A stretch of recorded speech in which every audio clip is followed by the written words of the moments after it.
Yo, what's going on, everybody? It's Avery, and welcome back to the Storytime video. My bad that I missed a weekly upload. If you're in the Discord, you know I had to do school and then a tournament on Saturday, which I took a massive L in. I took a fat L. First round, I lost. Man, it was embarrassing. I got in there. The worst part is that morning I felt like shit. I woke up, threw up twice, got on, and sweeped the first round. But the second round, these dudes just played like, they just got picks and then ran off and then kept doing that for the entire game and cycling kills, and it got them up in the tournament. But I can't get mad. A strategy is a strategy, so GG's. But besides all that pain and suffering, I'm done with school, so I don't gotta deal with that bullshit anymore. But yeah, I'll get back to the normal uploads probably every other day. I don't know. I don't like giving myself a schedule. I end up stressing myself out too much and then just playing myself even harder. So we're just gonna pretend like I don't have one for now. But if you like what you hear here, leave a like, comment, and sub. It's always appreciated. Link in the description for the Discord. Yeah, drop your stories, start a conversation, whatever you want. But yeah, let's get into the story. So this one takes place pretty recently, also 8th grade. A lot of my dumbass stories are in middle school. But it started off as a normal day, and I got to school, and it only really took off 8th period, 7th period, around that time. But I remember in my class, these group of girls were planning on a fight. And if you know anything about middle school, is when somebody's planning a fight, it's like an entire wedding. You have to be there or be square, because you can only get so much from a Snapchat story, and if you're there, the experience is completely different.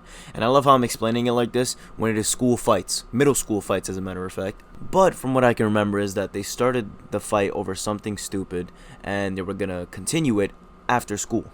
So bell rings, school day is over, and everybody's wailing out like chimpanzees and running down the halls, running like waiting outside. It's just chaos. I had no plans that day, so I stood by and waited, but a lot of the kids ended up leaving because it was taking too long for the people to show up. But the wait was worth it because it gave me a good ass story time and a good memory to look back on, which is kind of fucked up when you think about what's gonna happen next, but it was funny after. So what happened is, after everybody's arguing with each other, I can't remember completely because it was a while back, but I'm pretty sure she's either on the phone or yelling at somebody. And while they're yelling at each other, she walks out across the street, and I was confused on why she was leaving, but it was, I'm pretty sure, to meet somewhere else or like go home because they were taking too long.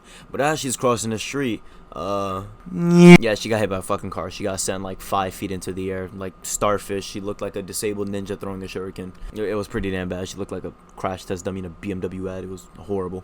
But before you guys call me a villain for laughing about it, she was fine in the end. She had like a couple broken bones. She was in the hospital for like a week or two, but she ended up getting out. She's fine now. Haven't talked to her in a long time, but I know she's alive and not in a wheelchair, so we're good. But moral of the story is, look both ways before you cross the street, because you might not be as lucky as her and go under the car instead of over it. Yeah, and I know this was a really short story today, but honestly, I don't know if you can hear it in my voice. I'm way too tired today for absolutely no reason. I slept for like 10 hours and I still feel tired as hell. But I wanted to get this story out real quick. And let me know if you guys like the short uploads or the long ones. I don't really, just let me know. But yeah, other than that, thank you guys for sticking around to the end. If you did, leave a like, comment, and sub. It's always appreciated. Turn on noties if you want to see when I post next. And link in the description for the Discord. You can always drop your stories in the story chat or start a conversation in general. Whatever you want. Cool with either. And yeah, have a blessed night, y'all.